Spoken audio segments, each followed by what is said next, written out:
Hi everyone, in this video I'm going to show you how you can stand out in the YouTube comments.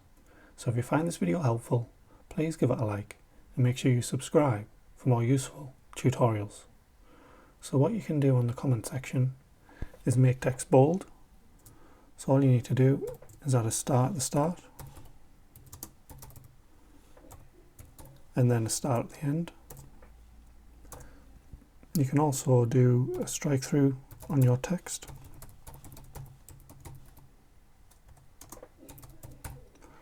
And all you need to do is add a dash at the start and a dash at the end. And then you can also change it to italic font. So what you want to do is add an underscore at the start. And then again, another underscore at the end. So when you publish that comment,